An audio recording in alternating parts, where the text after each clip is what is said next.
Hello guys, welcome to life mantras. आज हम जो है कलावंती दुर्ग नाम के एक ट्रैक पे आए हुए हैं, which is the one of the difficult track in Poona region. तो बने रहिए मेरे साथ पूरे वीडियो में। बहुत ही ब्यूटीफुल जगह है, बहुत ही अच्छे खूबसूरत वादियों और माउंटेन के बीच में ये बना हुआ है कलावंती दुर्ग। हमें इसकी हिस्ट्री तो नहीं पता कि क्या है क्या नहीं, but we'll try to find out as much as we can and then we'll take you for the entire track. हमने सुना है और देखा है यूट्यूब के वीडियोस में कि ऊपर जो है, जो मेन पीक है, वहाँ पे बहुत ही डिफिकल्ट ट्रैक होने वाला है। तो हमें भी नहीं पता है। We are also going to experience this for first time. So let's enjoy the track guys. Kalavanti Durg Pune से अप्रॉक्सीमेटली 140 किलोमीटर दूर है। ये मुंबई से बहुत नज़दीक है, hardly 40 kilometre from main Mumbai city. तो हम सुबह जल्दी यानी कि 5 बजे निकले। ड्राइव बहुत ही आसान थी और बहुत अच्छी थी, एज हम लोग लोनावला खंडाला घाट एरिया से गुजर रहे थे। For most of the distance Mumbai Pune expressway से ड्राइव बहुत आसान रही, बट जब हमने मेन हाईवे छोड़ा कुछ 110 किलोमीटर के बाद, देन बात का रास्ता छोटा था। लास्ट के 10 किलोमीटर तो बहुत ही ख़राब सड़क थी। जैसे जैसे हम डेस्टिनेशन के नज़दीक जा रहे थे, रास्ता वैसे वैसे ख़राब होते जा रहा था। छोटा जंगल क्रॉस करने के बाद हम बेस विलेज ठाकुरवाड़ी पहुँचे। गाड़ी पार्क करके सब तैयारी करके हम लोग ट्रैक के लिए निकल पड़े। ट्रैक को निकलने के पहले हमने कुछ इन्फॉर्मेशन निकाली ट्रैक के बारे में, लोकल लोगों से पूछताछ करके। इसे कुछ लोगों ने नाम दिया है अ क्लाइम टू हेवन। हम लोग सब थ्रिल्ड और एक्साइटेड थे ट्रैक के पीक पे जाने के लिए।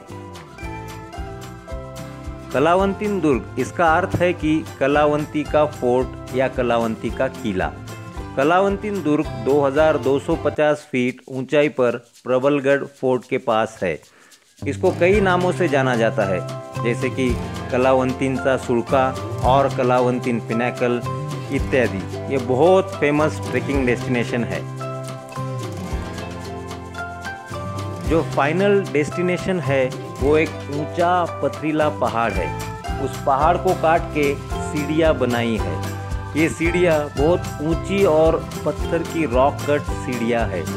इसके इतिहास के बारे में हमने इंटरनेट पे ढूंढा तो ज़्यादा कुछ इन्फॉर्मेशन नहीं मिली। एक लोकल बंदे से पूछताछ के बाद पता चला कि ये 15वीं सदी में बना हुआ है।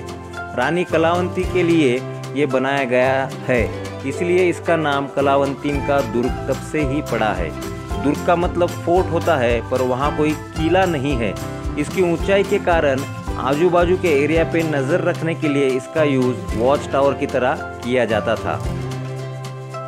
कलावंती दुर्ग का ट्रैक बहुत ही चैलेंजिंग है। ऊपर तक चढ़ाई के लिए हमें ठाकुरवाड़ी नाम के छोटे से विलेज से शुरुआत करनी पड़ी थी।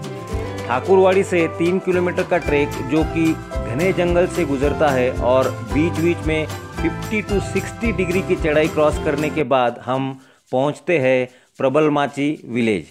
वहां से 2 ट्रैक रूट जाते हैं, एक कलावंती दुर्ग की तरफ और दूसरा प्रबलगढ़ फोर्ट की तरफ। जैसे जैसे हम नज़दीक जा रहे थे, हमारी एक्साइटमेंट बढ़ रही थी to witness the staircase to heaven, यानी स्वर्ग की सीढ़ियाँ। यहाँ पे भी नेचर लवर्स के लिए लोकल लोगों ने कैंपिंग की पूरी सुविधा की है। प्रबलमाची विलेज से जब हम गुजर रहे थे तब हमें ऐसा लगा कि हम इतिहास को देख रहे हैं। पुराने ज़माने वाली घरें अभी भी वहाँ बनी हुई है, छोटी सड़कें और नेचर के साथ उनका रहना बहुत अच्छा लगता है। ट्रैक को निकलने के पहले हमने एक एक्सीडेंट के बारे में पढ़ा था। दिसंबर 2016 में 27 साल की नौजवान ट्रेकर जो हैदराबाद से है, वो कलावंती दुर्ग और प्रबलगढ़ ट्रैक के दरमियान गिरने की वजह से देहांत हो गई। उसका शरीर 10 दिन के खोज के बाद मिला था। तो ऐसा खतरनाक एंड चैलेंजिंग ट्रैक है ये। ऐसा नहीं है कि वो ये ट्रैक पहले बार कर रही थी। उसने सेम ट्रैक सितंबर 2016 में सक्सेसफुली किया था। वैसा ही इंसिडेंट फरवरी 2017 में पुणे के ट्रेकर के साथ भी हुआ था, वो भी ट्रैक के दरमियान गिर के गुजर गया। इसलिए हर ट्रैक पे हमें बहुत ही सावधानी बरतनी पड़ती है और हमारे जो साथ ट्रैकर आए हैं उनको मोटिवेट करके, सपोर्ट करके, सबका साथ लेके हमें ये ट्रैक अच्छे से धीरे धीरे कंप्लीट करना पड़ता है। इन हादसों के बाद लोकल लोगों ने वहाँ पे इवनिंग ट्रैक पे बंदी लगा दी, मतलब सिर्फ दिन के उजाले में ट्रैक अलाउड किया गया एंड 50 लोकल बंदों को ट्रेन करके उनको लोकल गाइड बनाया गया एंड ट्रैकर्स के साथ उनको भेजना चालू कर दिया, जिसकी वजह से एक्सीडेंट के प्रमाण आगे जाके बहुत कम हो गए। आप देख सकते हैं कि ये पूरा चढ़ के जाना है, एकदम सीधी चढ़ाई है। ये जो मेन शिखर है उसकी चढ़ान की शुरुआत में ही रस्सी का सहारा लेके ऊपर चढ़ना पड़ता है। इससे हमें अंदाज़ा लग गया कि मेन पिनाकल की चढ़ाई डिफ़िकल्ट और हम सबकी परीक्षा लेने वाली होगी। प्रबलमाची विलेज से आगे बढ़ने के थोड़ी देर बाद चालू होता है मेन ट्रैक, जो ट्रैकर्स के लिए चैलेंजिंग है। ऊपर टॉप तक जाने के लिए 60 से 70 डिग्री की चढ़ाई, मतलब एकदम तिरछी दीवार की चढ़ाई के समान है। ये चढ़ाई रॉक कट स्टेप्स के थ्रू करनी पड़ती है। सीढ़ियाँ कोई साधारण सीढ़ियाँ नहीं है, 2 से 3 फीट ऊंची सीढ़ियों की चढ़ान करनी पड़ती है। सीढ़ियों को क्रॉस करने के लिए कोई भी रेलिंग या सपोर्ट नहीं है। एक तरफ बहुत ही गहरी खाई और दूसरी तरफ पत्थर की बड़ी पहाड़ और बीच में सीढ़ियाँ। पूरा एरिया पत्थरों का बना हुआ है और ये आप देख सकते हैं, यहाँ से सीढ़ियाँ चालू हो रही है। ऊपर से नज़ारे इतने अद्भुत दिखते हैं कि मन करे बस इन्हें देखते ही रह जाए। हमारे ट्रैकर्स दोनों हाथों का सहारा लेके धीरे धीरे आगे बढ़ रहे थे। मज़ा भी आ रहा था और डर भी लग रहा था, क्योंकि एक तो बहुत ऊंचाई पर थे हम और इसके ऊपर चढ़ान बहुत ही सीधी थी एंड सपोर्ट के लिए कुछ भी नहीं था, सेफ्टी के लिए भी।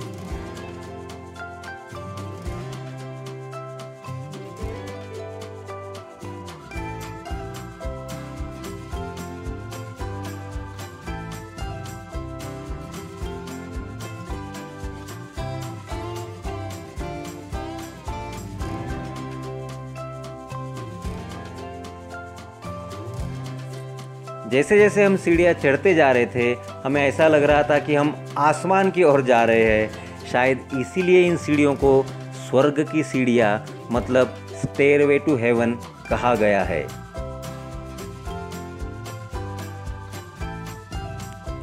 जैसे सीढ़ियाँ ख़त्म हुई, हम पहुँचे थे बहुत ऊंचाई पर और यहाँ से जो पहाड़ियाँ नज़र आ रही थी, वाह, हम सबका मन मोह लिया इन पहाड़ियों ने।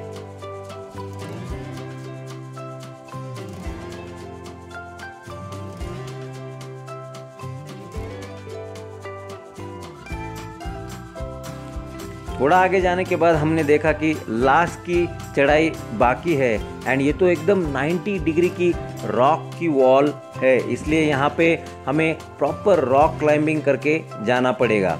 वहाँ पे लोकल लोग हैं जो हेल्प करते हैं ऊपर जाने के लिए रस्सी के ज़रिए। वहाँ पे रस्सियाँ लगाई गई है ऊपर चढ़ने के लिए। हम एक बार अगर टॉप पॉइंट पे पहुँचते हैं तो यहाँ से जो व्यू है बहुत ही बढ़िया है। पूरा 360 डिग्री व्यू यहाँ से दिखता है पूरे माउंटेन रेंज का। आजू बाजू का परिसर बहुत ही खूबसूरत नज़र आता है। ऊपर ज़्यादा जगह ना होने के कारण हमने थोड़ा टाइम स्पेंड करके नीचे जाना पसंद किया, क्योंकि नीचे के लोग ऊपर आने के लिए वेट कर रहे थे। रोप से नीचे उतरना आसान नहीं था। हमारे साथ आए हुए एक ट्रेकर के हाथ पे पूरे छाले गिर गए नीचे आते समय। ऊपर चढ़ना उन सीढ़ियों पे जितना मुश्किल है, उतना ही मुश्किल नीचे उतरना भी। नीचे आते समय बहुत ही सावधानी से नीचे आना पड़ता है, वरना कभी भी फिसलने का डर हमेशा बना रहता है।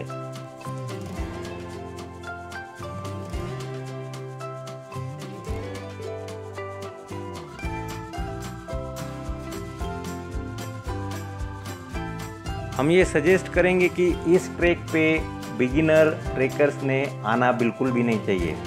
जिनको जॉइंट पेन है या कुछ घुटनों से रिलेटेड इश्यूज़ है, उन्होंने भी यहाँ पे आना नहीं चाहिए। इस ट्रैक के लिए स्टैमिना होना बहुत ज़रूरी है। जो लोग फिजिकली एंड मेंटली फिट है, उन्होंने ही इस ट्रैक पे आना चाहिए।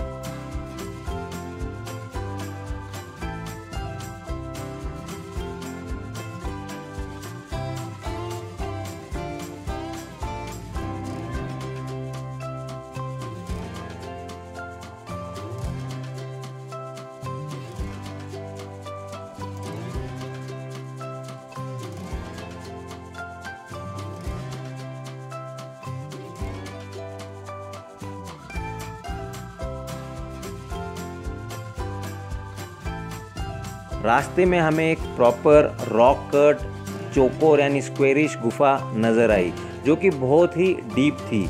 इसमें हमें घुटनों के बल चल के जाना पड़ता है। तो इसका जो यूज़ है बिल्कुल पता नहीं चला, क्योंकि यहाँ रह नहीं सकते। बहुत ही पुरानी एंड बहुत लंबी गुफा थी। मैं एंड तक गया देखने के लिए कि अंदर कुछ है, बट अंदर हमें कुछ भी नहीं मिला। एंड में गुफा ख़त्म हो गई। यही वो जगह है जहाँ पे कैंपिंग की प्रॉपर अरेंजमेंट की गई है। बॉनफायर, खाना वगैरह सब यहाँ पे मिलता है बहुत ही कम रेट में। नेक्स्ट टाइम हमने डिसाइड किया है कि यहाँ पे कैंपिंग के प्लानिंग के साथ ही आएंगे। नीचे आने के बाद हमारे मन में एक सेटिस्फेक्शन था कि हम सब ने ये ट्रैक कंप्लीट किया विदाउट एनी इशू। हमारा जो ग्रुप था उसके सारे मेंबर्स सेफ थे, क्योंकि जो एक्सीडेंट्स के इंसिडेंट पड़े थे उसकी वजह से कुछ मेंबर्स को थोड़ा सा डर लग रहा था। तो नीचे आके हम थोड़ा सा टाइम स्पेंड करके हम यहाँ से फिर निकल गए पुणे के लिए। तो गाइस, आपने पूरा वीडियो देखा है, पूरा ट्रैक देखा है, इसकी इन्फॉर्मेशन भी आपने जान ली है। जो मेरे से हो सका, इसमें कॉस्ट कितनी लगती है, कितना डिफिकल्ट है, कितना इजी, कौन ये ट्रैक कर सकता है, सारी इन्फॉर्मेशन आपने जान ली है। अगर आपको ये वीडियो पसंद आया गाइस, तो मेरे वीडियो को प्लीज़ लाइक कीजिए, मेरे चैनल को सब्सक्राइब कीजिए एंड ये वीडियो अपने फैमिली एंड फ्रेंड्स के साथ शेयर कीजिए। मिलते हैं ऐसे ही और इससे भी बेहतरीन वीडियो में guys. Till then keep smiling and enjoy your life.